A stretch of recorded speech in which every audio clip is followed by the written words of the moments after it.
Coming up on The Breakdown, Trump gives up his blogging dream once he realized no one was actually reading it. 100 political science experts issue a grave warning. We'll talk with Lincoln Project co-founder Steve Schmidt about how we can fight back. Plus, the exclusive premiere of the latest Lincoln Project ad. We'll take your questions from Twitter. Use hashtag AskTheBreakdown. It all starts right now.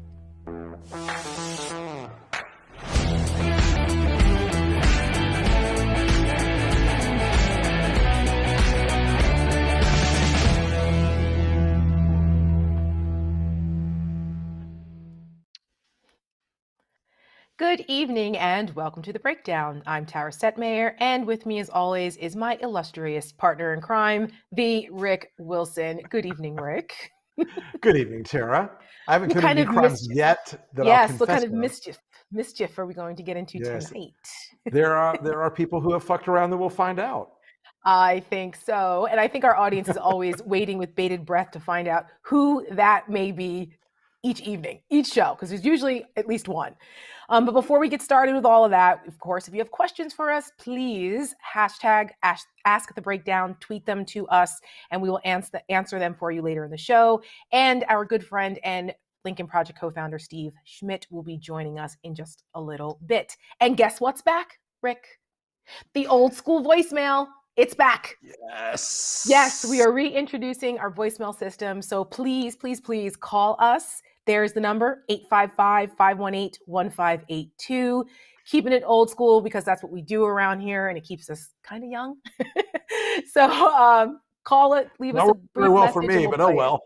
Hey, it's all, age is nothing but a number. It's all in how you feel. It's all in your spirit. That's what Matt Gaetz says.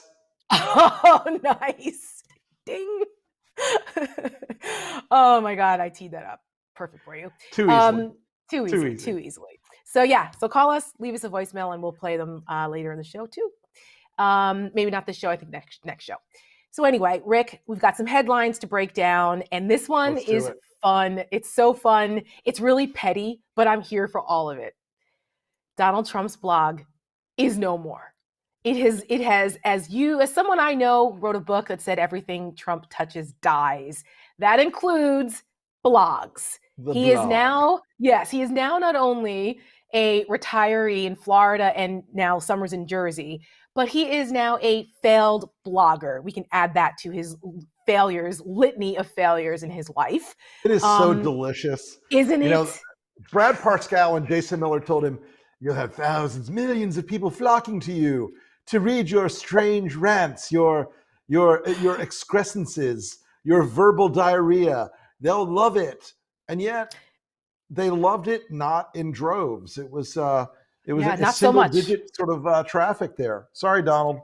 Yes. My friend Eugene Scott, he tweeted yesterday, he said a Trump advisor told the Washington Post that the former president shut down his blog because he didn't like that his platform was being mocked and had so few readers. Well, guess what, Donald Trump? We will continue to mock you because that's what we do, because you deserve to be mocked because you're a fool. And no one is going to read anything because you're deplatformed. It's unbelievable. These people. Go ahead, Brett. I mean, I'm going to get in trouble for saying this, but this is also a commentary on the Trump demo was conditioned to pay attention to his tweets. Mm-hmm. They were conditioned to pay attention to the Fritos of communication, which were his tweets. And so they would pop down a delicious salty snack. They weren't going to go on there and read more than 10 words. Right. And wash it down with a Mountain Dew, right? Some Fritos and wash it down with a Mountain Dew. And breakfast of champions. Miller, right. That's right.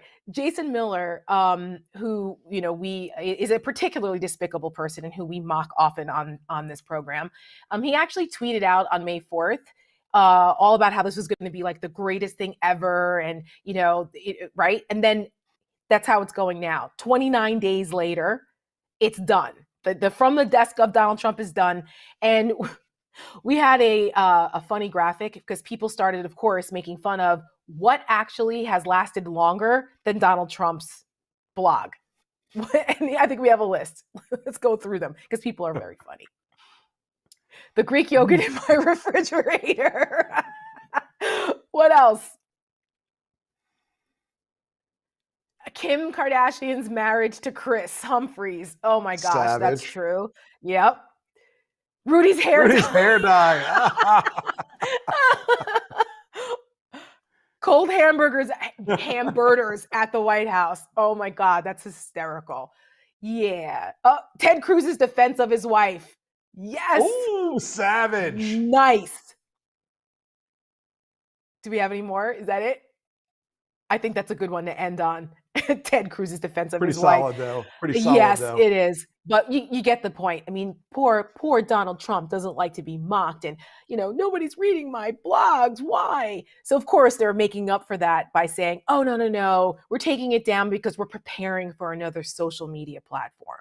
Right? Yeah. I guess we're going to get that at the same time that we get the I remember when Trump was going to go to Parler. That was going to be the big thing for Parler. How'd that work out for you, Donald? Right. And then he was supposed to start his own, remember? And then he found out how much it costs to maintain. And, you actually have to spend money and invest in servers and maintenance and all of those things. And of course, if you attract the Trump audience, you can't use like AWS Amazon servers. You have to use your own custom-built, hand-built iron with these servers. And it just was never going to work out for him. No, because that means he'd actually have to spend money, and all of his Russian oligarch friends, they don't give a shit anymore. He's not in power, so they're not gonna spend their money on him. Yeah. So poor Whittle Donald. He still doesn't have anyone to listen to his musings. Ay. But here's the thing, though. Aren't we still waiting around for the MyPillow guy and his platform? Isn't he supposed to be starting some social media platform also? It's supposed to come out any time now, and apparently he's guaranteeing free speech except any speech that disrespects Donald Trump or the MyPillow company or some sort of other hoo-ha. So or Yahoo. Yeah, this guy, he doesn't seem to go away. And here's the thing, and if people who watch the show, they know this, I actually own 2 MyPillows, and I love them. Don't at me, people. I love my MyPillows. I bought them years ago before we knew that the guy was a batshit lunatic. So I'm not gonna burn my MyPillow now. I like it. I sleep on it every night, and I even travel with it. So I'm sorry. My husband doesn't like his, so I have 2 when I travel with and one. But we like them. The money's already spent. Anyway, so even though we're having some fun with this is actually part of a much bigger problem. Because Donald Trump, even though he's been deplatformed, we know why, because of January 6th, and people are concerned that he's still going to foment the crazies and more violent insurrections possibly, or God knows what. But he's running around, Rick. Still, the Maggie Haberman story from the other day still has legs about Trump telling people that he's going to be reinstated in August. And then he also was talking about, it was confirmed by Charles Cook over at National Review, right? Talking about this. And this is absolute lunacy. Trump is obsessed with this idea that the MyPillow guy gave him, that he's going to be reinstated. Not only him, but David Perdue from Georgia. Right.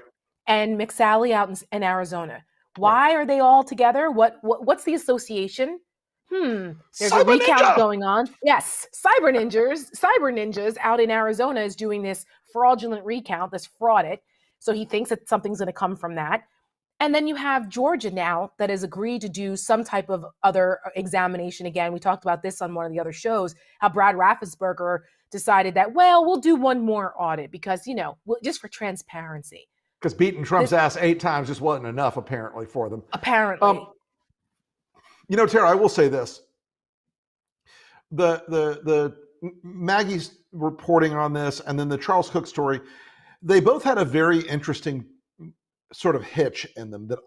My theory of the case is this, that Trump himself is reaching out to reporters and trying to sell them on this. And his staff knows that he's doing this. And they are leaking all this out there. I think my theory of the case is Jason Miller is leaking this stuff out there so that Trump will hear people making fun of him for being completely batshit crazy.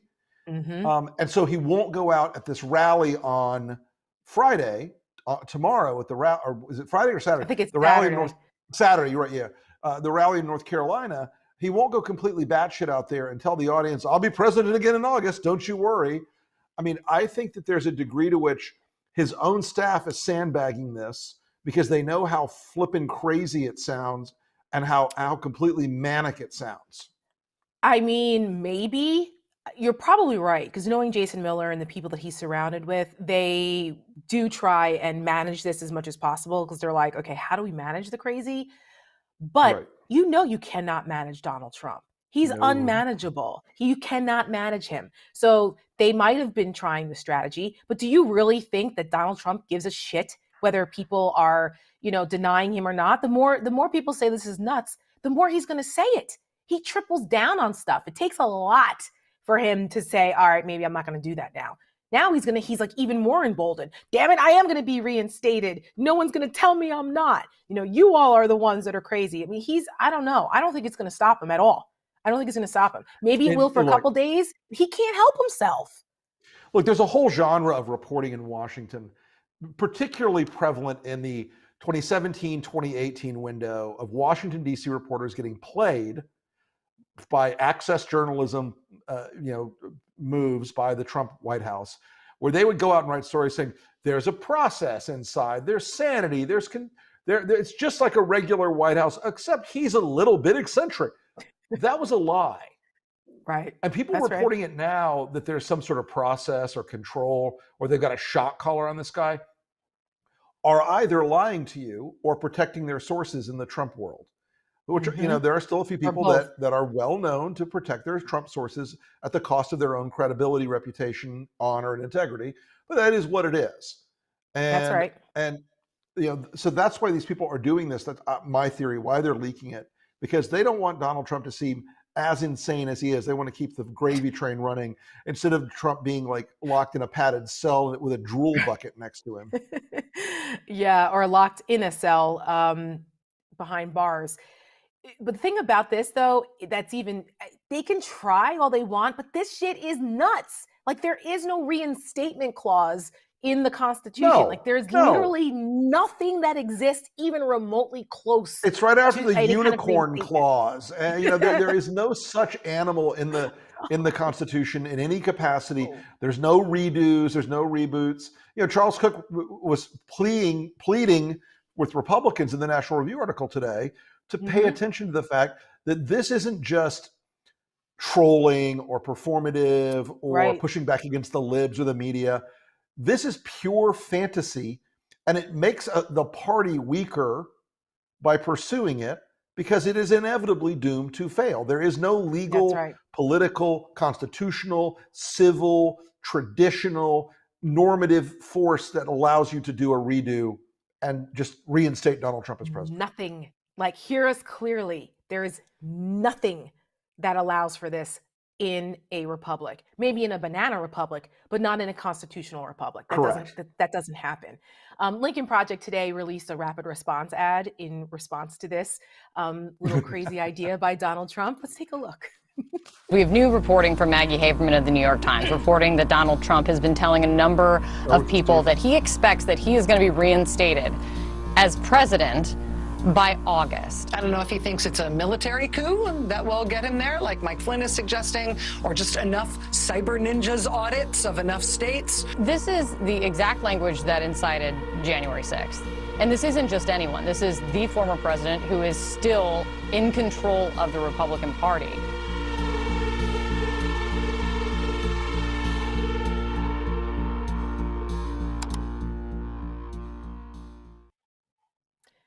Let me say something about this, Rick. We're making fun of this, right? The buffoonery is always delicious to make fun of, especially now that he's not in power anymore. But to Kate Baldwin's comment in that this is very serious, that this is the type of rhetoric that led to the insurrection on January 6th, she's not wrong. There is a really, really dangerous underpinning here that we cannot ignore, which was partially what Charles Cook was talking about as well. And every Republican, in my opinion, every elected Republican should be asked every day if they believe this. The leader of your party says that he will be reinstated extrajudicially, I guess, like under what grounds, I'm not sure, that he'll be reinstated as president of the United States in August. Do you believe that? And if yes, why? If not, then will you condemn it? Every journalist on Capitol Hill needs to ask every Republican they see that question. Force them to face it, because this is the leader of their party. This is who they're following. This guy. Right. They should be at. Look, here's the other thing about Washington. In Washington, there's a political media culture that tries to treat both sides as the same, flip sides of an ideological coin. That's not the world we live in now. Right. That's right. And the necessity of penetrating this reality bubble around many of the Republican elected officials and their voters is one that reporters, in my opinion, should take more seriously and should pursue more vigorously. Absolutely. And we're not the only ones that are sounding the alarm.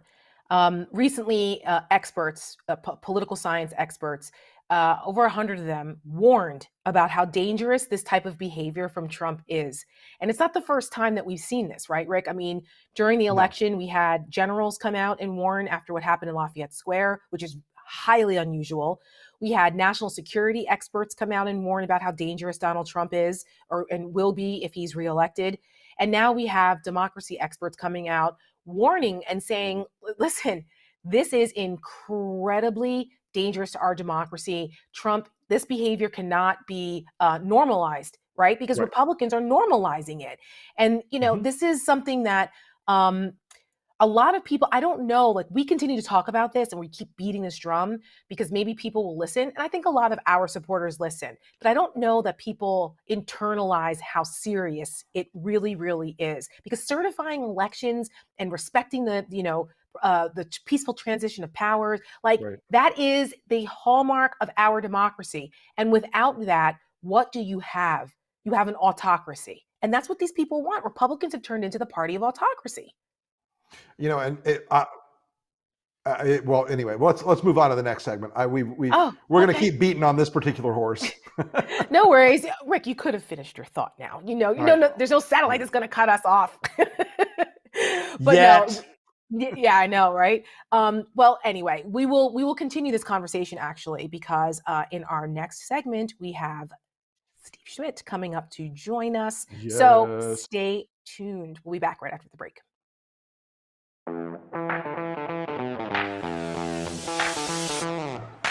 America is the only country founded on an idea, the radical idea that citizens could govern themselves. It was called the American experiment because there was no reason to believe it would work. A republic, if you can keep it. Every generation has been called to defend and renew the promise of America. For some, it was on the battlefield.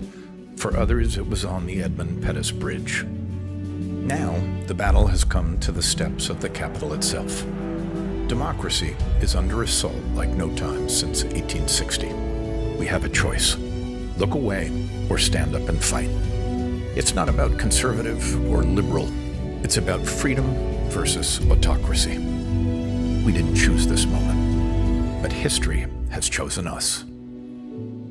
Which side are you on? The Lincoln Project is responsible for the content of this advertising.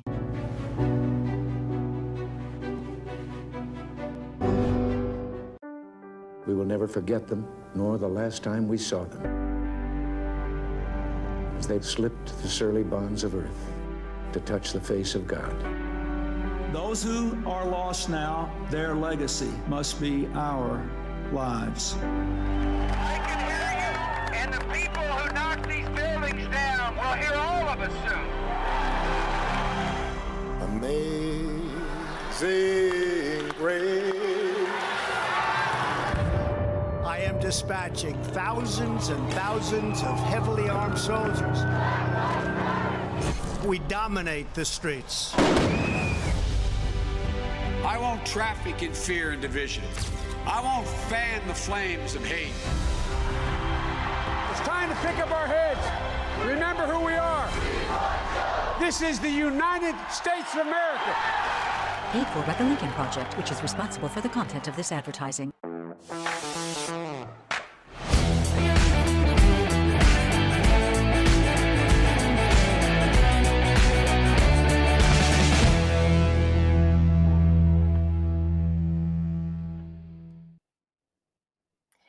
And welcome back to The Breakdown. Joining us now live is Lincoln Project co-founder and viewer favorite, Steve Schmidt. Steve, welcome. Good to see We're you. good, Steve. Yes, we had a delay for a second.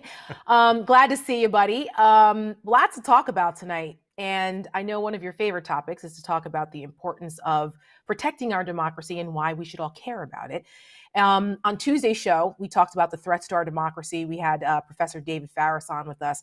And from the January 6th insurrection to like what's going on in Texas, there's a lot going on that is happening in real time that I'm not sure Americans are really paying as much attention to because Donald Trump is not in office every day doing batshit crazy things in our faces, tweeting and, doing all that stuff anymore. People are kind of getting back to their lives in some bit of normalcy. But meanwhile, while we're doing that, these things are still going on. The Republican Party is still engaging in really anti-democratic stuff. Talk about it a little bit. What are you thinking? Sure. I'm going to pick up right where you were in the last segment on this, because I think this is the key point, and this drives me crazy about the coverage. So Maggie Haberman tweets, he's telling people, like, what people, right? Is he telling his driver? Is he telling his caddy, Don Jr., right? That's one thing, right? Right? That's trivia. That's gossip, right? Like, I don't really care about that. Or is he telling Kevin McCarthy, right? Is he telling members of Congress and the Senate? I mean, who the hell is he telling, right? And like, I think like we look at the deficiencies of political journalism in this era, right? And like, I think about journalism, and you think about John Miller, who then went on to the New York Police Department, I think as deputy commissioner for intelligence. I know, But John. when that guy was ABC News, like he tracked down bin Laden in the cave in Afghanistan and interviewed him, right? Like you're like Clarissa Ward for like CNN, like, or Richard Engel on NBC. You're like, holy shit, these people are in Syria interviewing like the insurgent. How do you even do that? Right? Like, I'm serious. Like, I want to know, and it really matters, because what matters here is this. Clearly delusional and won't happen, and yet he remains the leader of America's first autocratic movement to have taken political power.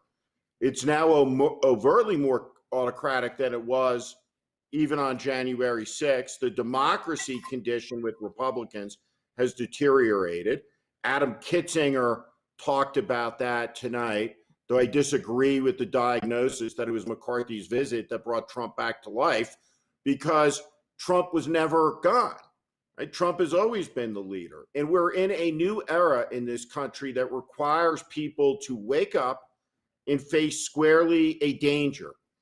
At the core, right, why does democracy even matter, right? Starting there, right? All of the problems, right? There may be a better system, right? Maybe the 100 smartest people should run everything, right? Because we do have a lot of elected dipshits in our politics, and we see incompetence everywhere, right? What is the alternative model? Churchill talked about this. He said democracy is the worst form of government except for all of its alternatives. All democracies have something in common. It's the only system of government that has ever existed in all of the history of humanity where the rights of the individual are supreme and are higher than the state. Right. In every other system, the state is supreme over the individual. That's right. Right. And this idea in our society, right? And this is what makes America unique too, compared to other societies that were unjust.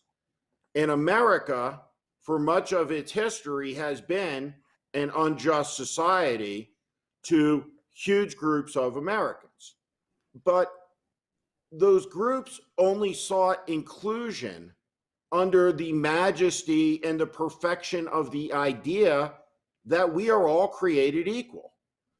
In over 244 years, the mean of that idea has moved to, in our shared view, that means everybody. It means Black people, it means Hispanic, it means gay people. Every American should be free, should be equal. Martin Luther King went to the Lincoln Memorial on August 28, 1963. He said to collect on a promissory note, just to be included in this idea. And this is the fight. They have opted out of belief and faith in democracy, that over 1,200,000 Americans have made blood sacrifices to preserve and protect over the course of our history.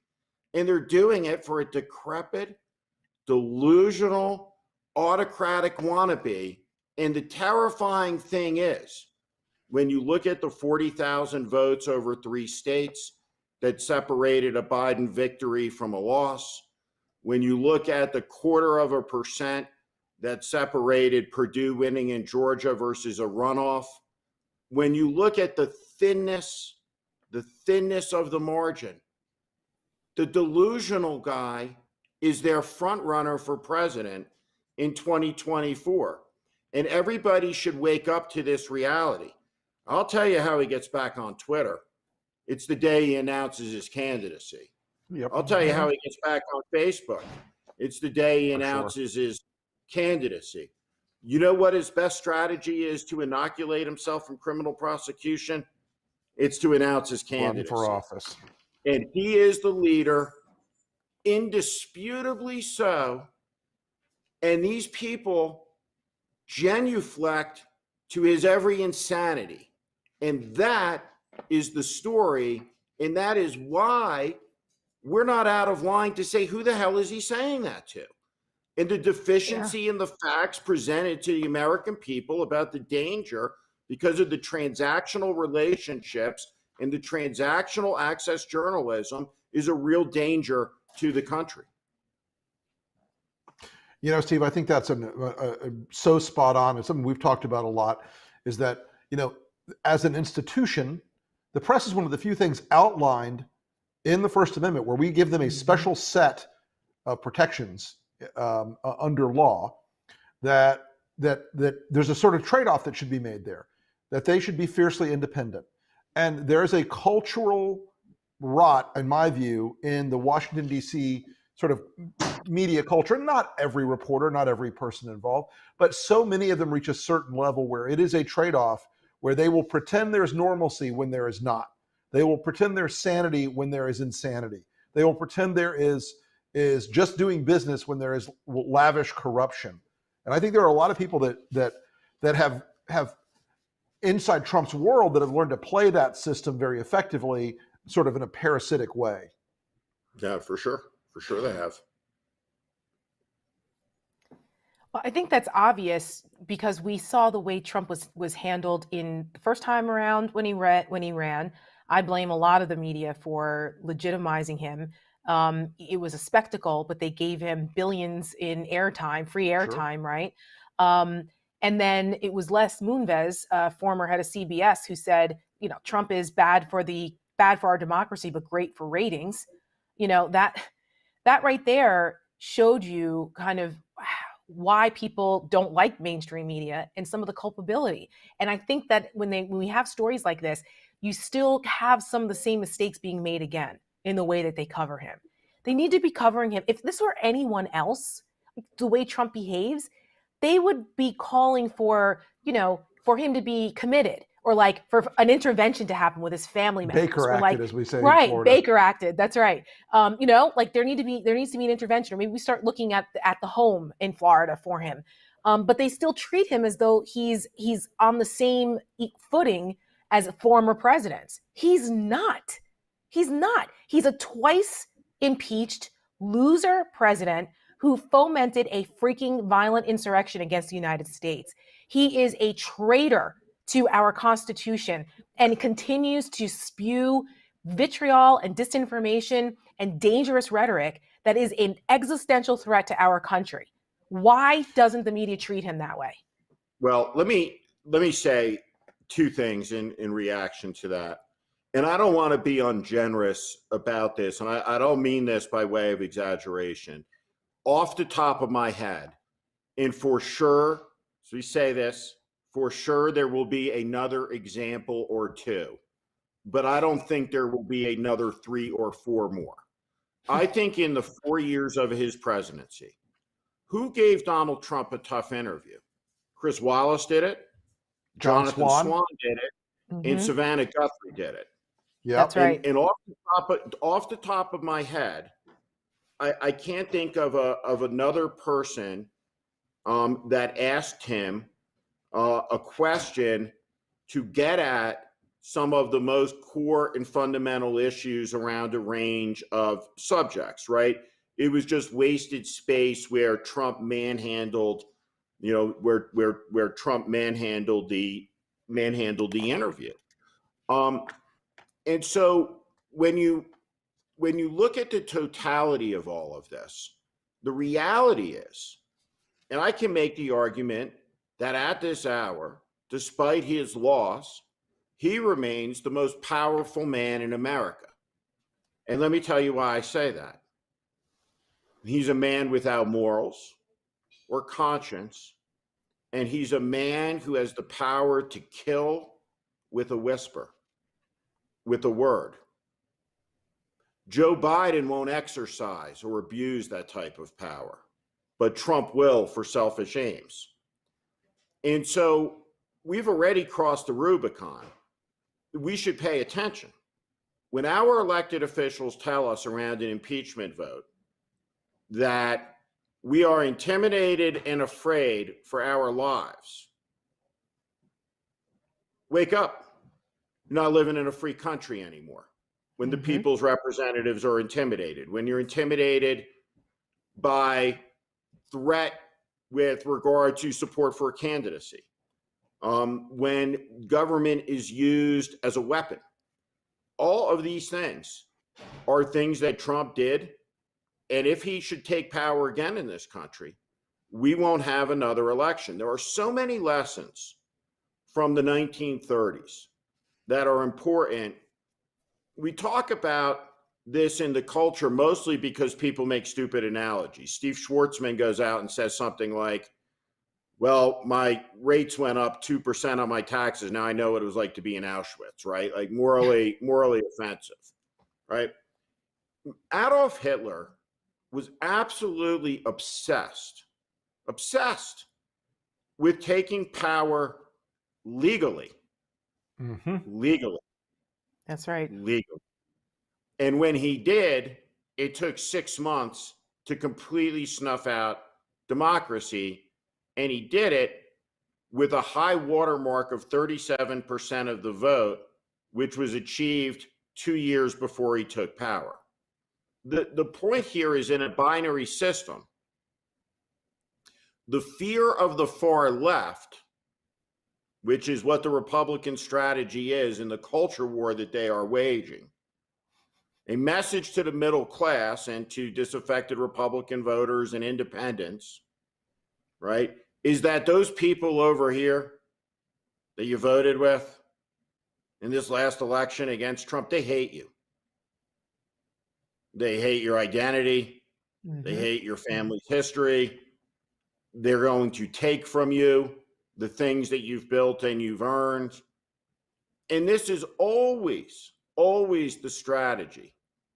The imagined fear of the far left who will take, conjured from the thin air of the fever swamps where the autocrats dwell, that gets people in a two-way race to say, look at one extreme side that they've been made to be afraid of, and then look for protection from the sheep in wolf's clothing, which is what Trump is. And the wolf in sheep's clothing, rather. I'm not judging. We have a dangerous situation in the country because of the inability to properly assess the danger and reality, which starts with this. He's in charge, lock, stock, and barrel of one of America's two political parties that no longer, as a functional matter, believes in the American idea and the ideal, right? And it went away in 6 months. Right. That's right. And I think, Steve, we've talked about this a lot. One of the things that we're at the Lincoln Project, we're keeping a huge eye on is the emergence of these national populists that, you know, during Trump's first couple of years, they pretended, oh, we're still the same old Republican Party. But now we have people out there like J.D. Vance running for U.S. Senate in Ohio, who is saying we're going to use the power of the state, of the nation state, which you and I both know is fraught with meaning, to punish and destroy our enemies. I mean, that to me is a remarkable, you know, Marco Rubio saying we're going to force companies to do things for the good of the national order. I mean, I guess that sounded better in the original German, but you know, these things are an emergent threat, don't you think? Absolutely, they are. What J.D. Vance said, that the first duty of conservatives is to oppose and, if necessary, to destroy the opponents of the values and the virtues of the American nation state. Mm-hmm. Full stop.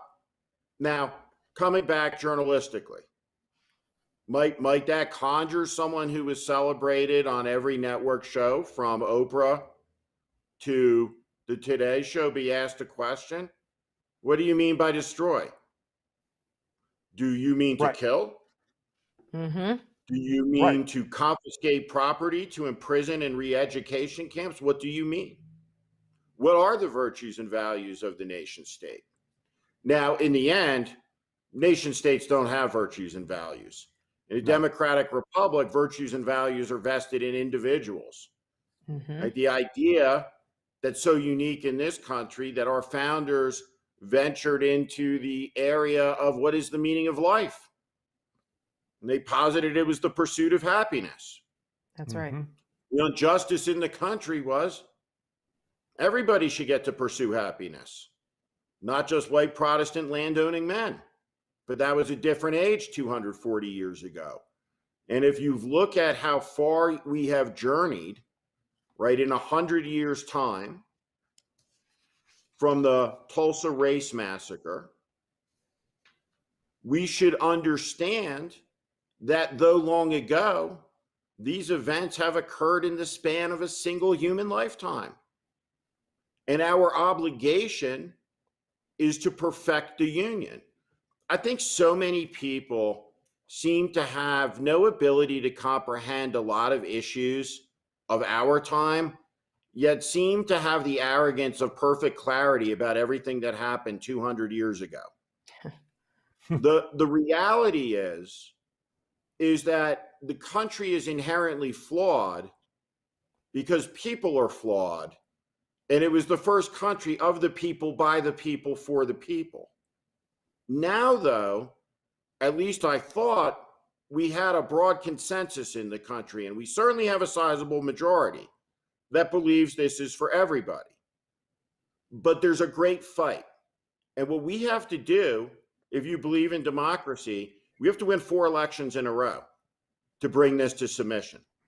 We have to win the presidential election in 24, 28, and 32. And by 2036, maybe it's Dwayne Johnson, right? Maybe it's someone outside politics.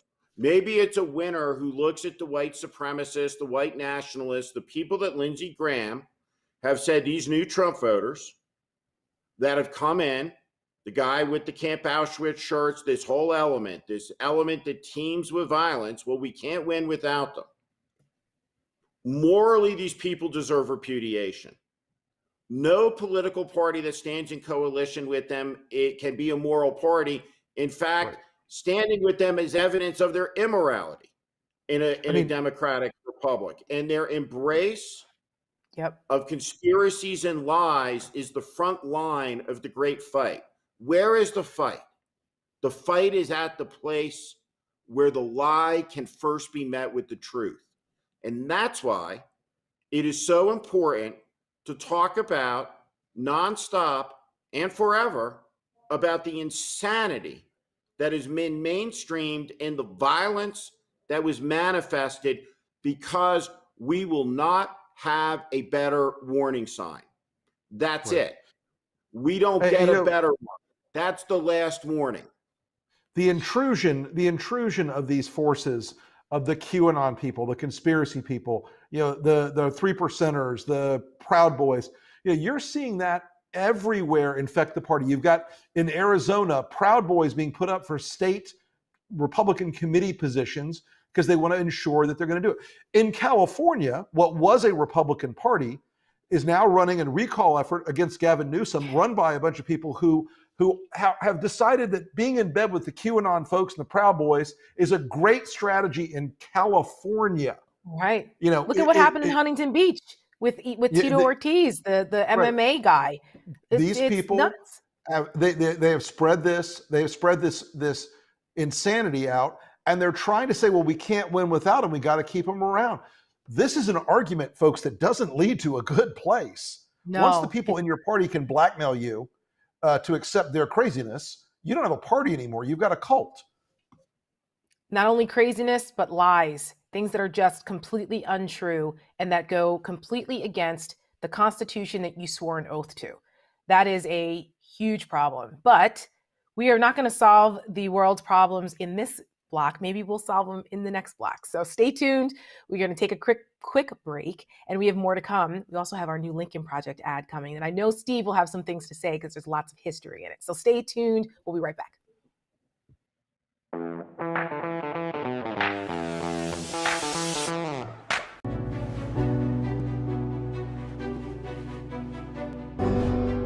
Something's wrong with Donald Trump. He's shaky, weak, trouble speaking, trouble walking. So why aren't we talking about this? And why isn't the press covering Trump's secretive midnight run to Walter Reed Medical Center? Why do so many reporters who cover the White House pretend they can't see Trump's decline? The most powerful office in the world needs more than a weak, unfit, shaky president. Trump doesn't have the strength to lead, nor the character to admit it. We're not doctors, but we're not blind. It's time we talk about this. Trump is not well.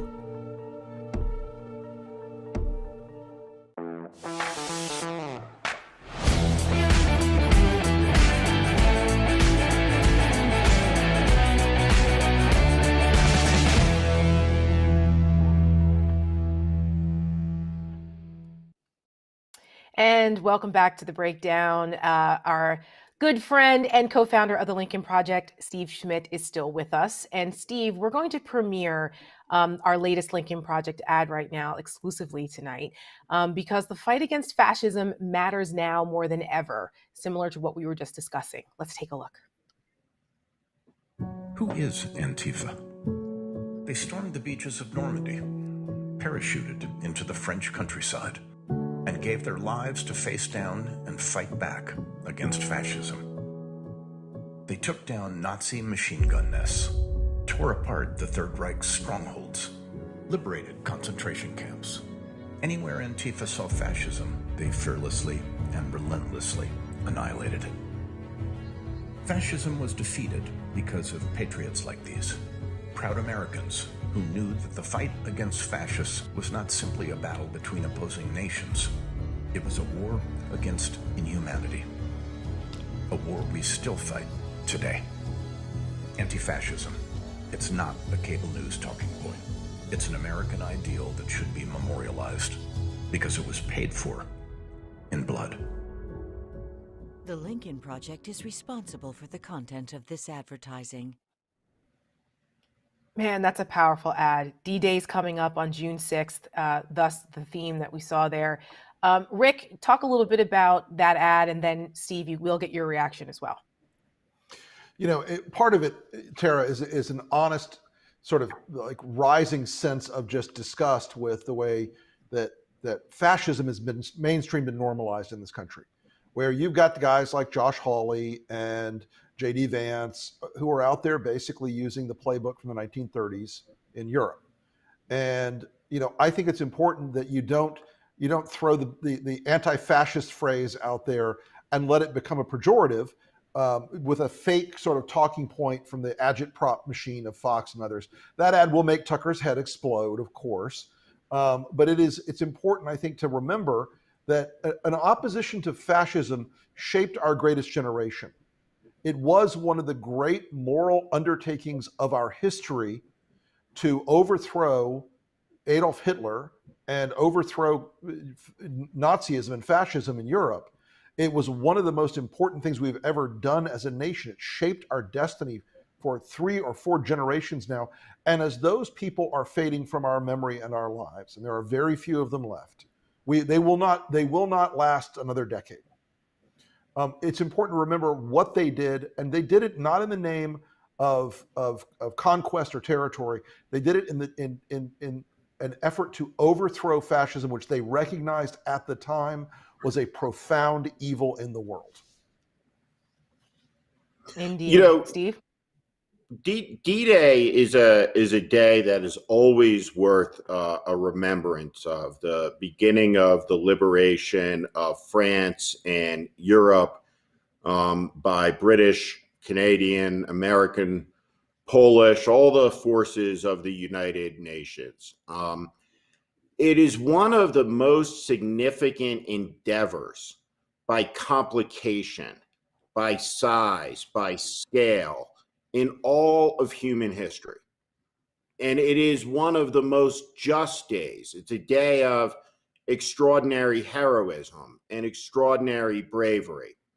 And let's talk about the cheapness and the cynicism of the political attack made against Kamala Harris, our vice president, by Kevin McCarthy and others for her wishing the American people a good long weekend. The bloodiest beach on D-Day was Omaha Beach.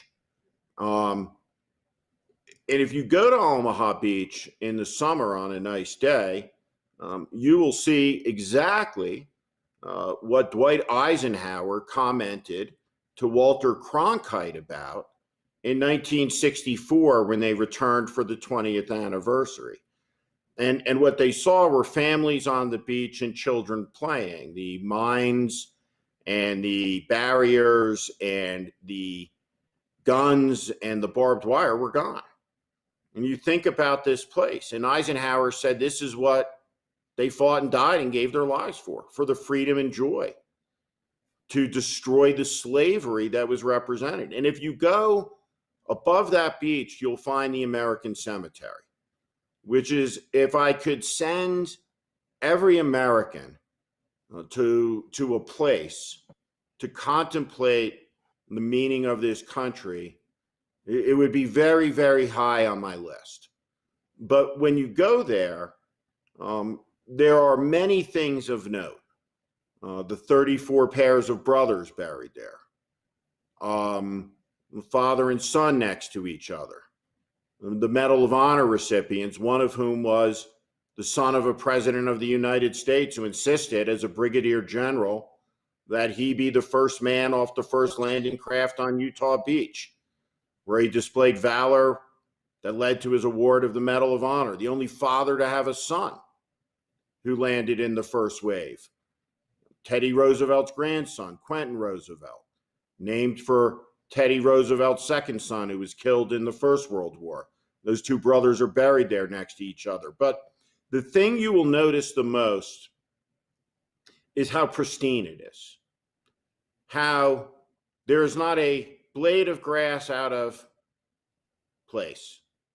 There is not a centimeter of asymmetry on the alignment of the crosses and the stars of David, many of which say, "Here lies an American soldier known but to God."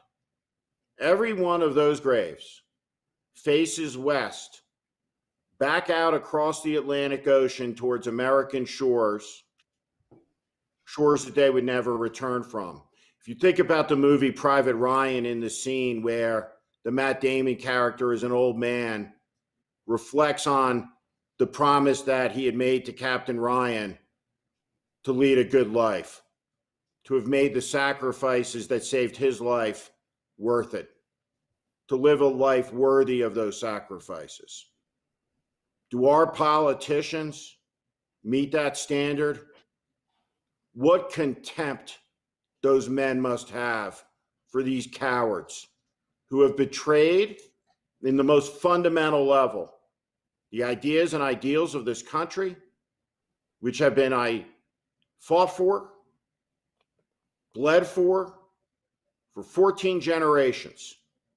And here in this moment, in this time, in the name of Donald Trump, at the end of the lifespan of the people who fought in this war, the great test between democracy and autocracy comes at us again. And before I end my filibuster, I'll just close with this very brief story, which is that Franklin Roosevelt was the visionary and the architect of the world that we have lived in for 70 some odd years.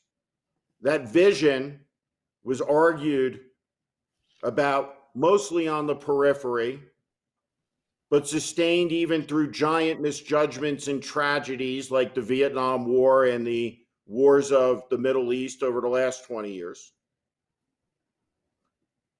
Roosevelt had said to his friend Mackenzie King, the Canadian Prime Minister, that his ambition wasn't, as he talked about this US-led liberal global order where democracy would be ascendant, that he knew it wouldn't last forever. He said his ambition was that it would last for as long as every American who was alive on the day the war was won was still alive. And here we are. And we forget at our peril. And one of the things I say all the time, we talk about as a group all the time, and the thing that scares me the most, I do not know that if a democratic republic can survive without a capacity for memory. The ending of the peaceful transition of the power in this country, blood-soaked and murderous, after 200 years, that happened 4 months ago, 5 months ago. That's right. It's not time to move on because it defines our present and it will write our future and it will wreck our fucking country at a level that is beyond my ability to describe. Let's grab a couple questions from the audience. Yeah, because nobody says it better than Steve Schmidt, right?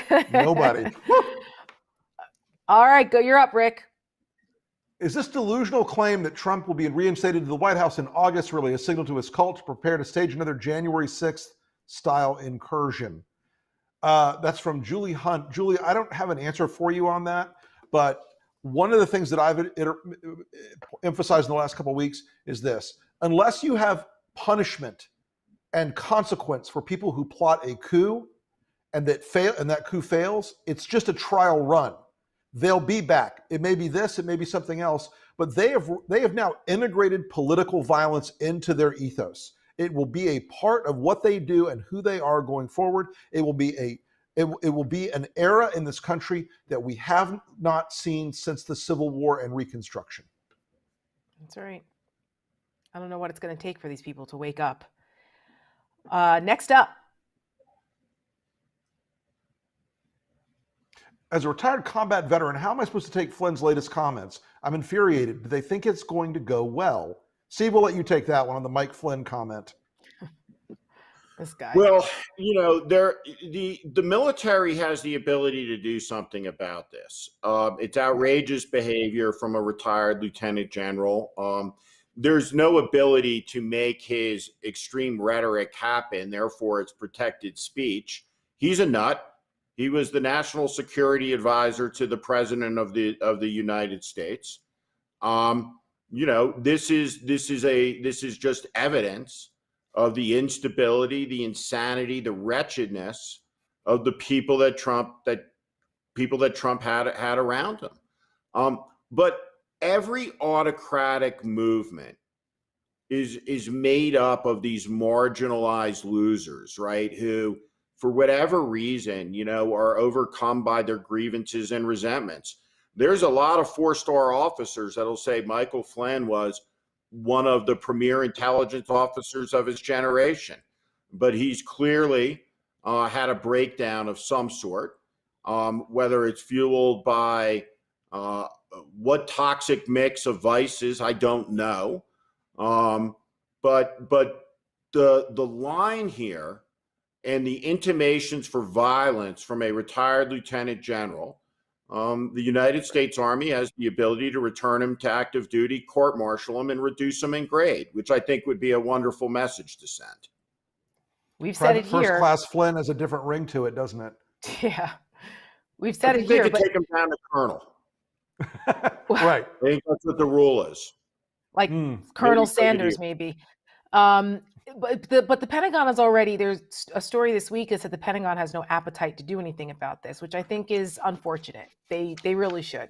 It's probably the Biden administration saying they don't want to make it seem like they're taking retaliatory action against their political opposition. But sometimes you know that being too nice thing doesn't work. And in this case, Michael Flynn should really pay a price. He's a disgrace to the uniform. I think we have one more, Rick.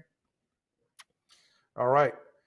How can the authoritarian right's tactic of accusing their opposition of being guilty of anything they themselves are actually guilty of be countered more effectively? For example, Tucker Carlson accusing the Biden administration of wanting segregation for vaxxed, non-vaxxed. You know, Dan, it's a great question, and it is just part of this reality bubble that they live in on that side of the political equation now. You can't necessarily talk them out of stupid, crazy shit. But you do have to keep reminding your own people that stupid, crazy shit, just because it's said on Fox News or in somebody's Facebook group, is not reality. You know, affirming a reality over and over again, asserting reality, asserting with conviction is a vital element of how we communicate and how we think Americans can communicate in this time of great risk.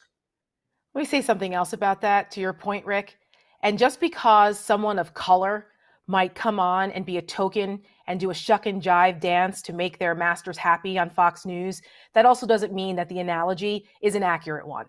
It was one of the most asinine things I've ever seen, to actually sit there and try to make an argument that that asking people for vaccination, proof of vaccination, is somehow equivalent to Jim Crow and segregation. That is the stupidest fucking shit I've ever heard. And I'm so sick and tired of people like those people that go on Fox News that do these shuck and jives just because they're people of color, that they're given legitimacy. The level of ignorance is beyond tolerable. And yet these people continue to get platforms. They are just as guilty as the rest of them for putting out this propaganda bullshit. And they do it for attention and for money. And shame on every single one of them that does it. And you know who I'm talking about. I know who you're talking about. All right. On that note, I'm taking the segment home tonight, Steve. Do it. We appreciate you coming on. Do you have any last words? And brevity is the soul of wit right now. I'm giving it to you. You get the last word. I just say that it's a moment that requires presence, right? You know, to people that are watching, you talk to your friends, it's wake up time, right? The danger is all around us. It's real. We live in the greatest, despite all its flaws, democratic republic in the history of the world, and we're on the edge of losing it. We cannot lose another election to these people, and Democrats are not in a strong position in this 22 cycle, despite Biden's success, for a lot of different reasons we can talk about on a different night.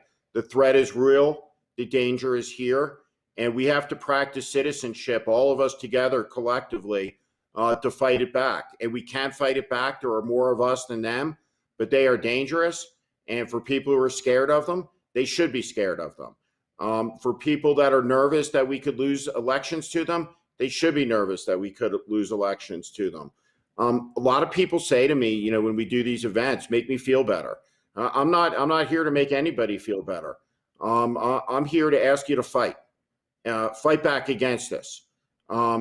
Individually, do whatever you can, wherever you can do it, to push back against the insanity that threatens to take away the greatest inheritance we give our children, which is their birthright, the freedom of being an American citizen in a country that, despite all of our flaws today, where everybody should be treated equally. That's right. And as Ronald Reagan said, it's not passed along in the bloodstream, it has to be fought for, which is what we're doing here every day at the Lincoln Project. And we thank all of you who support us. Steve, we thank you for joining us. You know, you're welcome back anytime. And everyone, please don't forget to keep sending us your questions at #AskTheBreakdown and leave us a voicemail. If you haven't already, leave us a good message and we'll play it on the show next week. All right, Steve, we'll see you around, buddy. Take care, Tara. Thanks, brother. All right. All right, man. I always feel smarter after we have a Steve Schmidt show. Absolutely, absolutely. Nobody says 100%. It like him, man. I'm telling you, he's a character. That is the damn truth. Speaking of characters, in our last segment tonight, stay tuned for this, folks. We're going to take a quick break, but we asked you guys to send in some of the hilarious names for this stupid ass tour that Matt Gaetz and Marjorie Taylor Greene are on.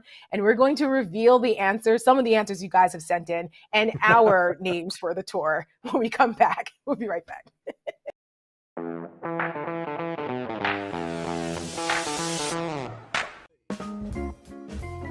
We can look back in a time in history where people were told to wear a gold star, and they were definitely treated like second-class citizens, so much so that they were put in trains and taken to gas chambers in Nazi Germany. And this is exactly the type of abuse that Nancy Pelosi is talking about.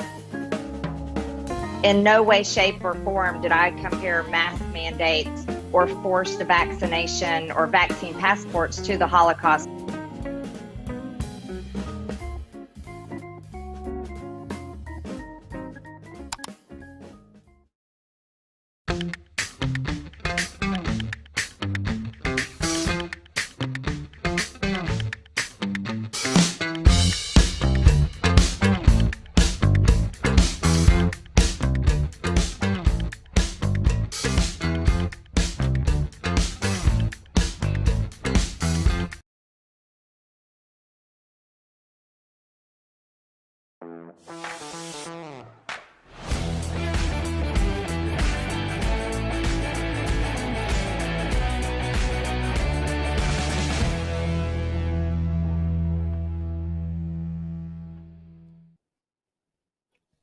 And we are back here on the breakdown. All right, Rick. So we asked the audience, and they have not disappointed. They have come through with. They have come through on fire. Yes, and our team has told us this. I just want everyone to know that we have not seen the tweets that they've pulled for us. So our reactions are fresh and new, just like yours. So let's jog your memories first about what this freaking freak show is, and then we'll get to the names.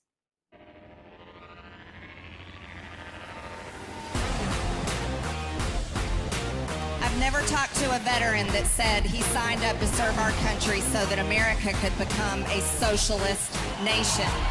But we're not the party of violence. You see, we're not the Democrat Party that supported and funded Antifa BLM riots all over the country. We're not the party that tore down monuments all year long. You see, we're the people that loves our history. We love our Constitution. We love our freedoms. This is what the American people want, because it's people over politicians. And the only way we're going to do that is with America first.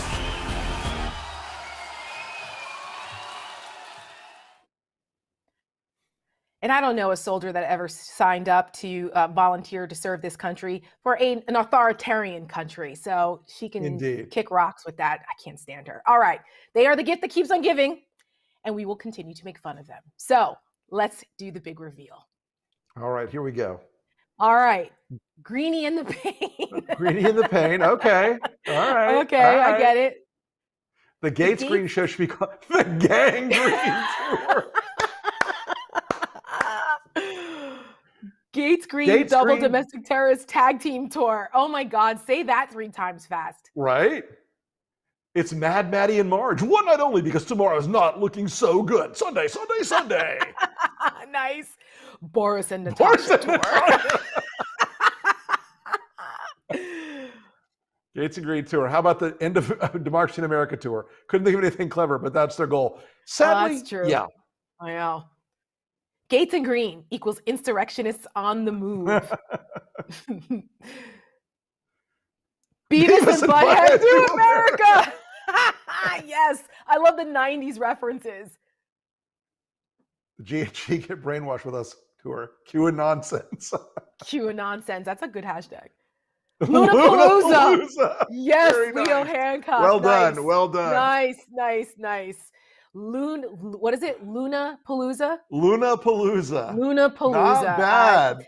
I don't know. Lee Hancock with Lunapalooza. Solid work, good. Sir or ma'am. So we love our audience. We appreciate you guys. So you want to hear what Rick and I know what Rick and I came up with. You ready? Do it. All right. And now the big reveal. Henceforth, it shall be called. Do we have to show it again? Fools. Show it again. Show it up. Look it up. There we go. The Between Two Fools tour. That was mine. That's what I came up with, kind of on the fly. Because anyone who's seen Between Two Ferns, I hope you guys get it. But what a bunch of jackasses, man. I just can't. Anyway, thank you to our crew for coming up with that, and for our viewers for sending in such great names. Keep sending them in, because we like to hear from them. You guys are clever. All right. I want to thank everybody for watching tonight and every night. You know, we've gotten we took our little break. The audience has been coming back to make this destination viewing again. We love you guys for tuning in, whether you're on Facebook, Twitter, YouTube, wherever you're watching tonight. We are, again, very grateful for your attention, and hope that we can provide you guys with some wisdom and some fun and some fighting spirit here every night we're on. And we look forward to talking to you guys again next Tuesday. That's right. We hope we can add a little levity to all of this too, because laughter does good like medicine. And if you want to hear more, we have introduced something new called Lunch with Lincoln, which is something that the Lincoln Project will be doing. It starts tomorrow. The newest Lincoln Project series, Lunch with Lincoln, starts on Facebook, I believe. It's streaming on Facebook, yes. And it will be Reed Galen. And if you want more of Steve Schmidt, you get more Steve Schmidt tomorrow at noon. And it will air every Friday at noon. So with different guests. So make sure you check that out, and check out the podcast everywhere you get your podcasts. We will see you next week. Thanks, folks. Have a great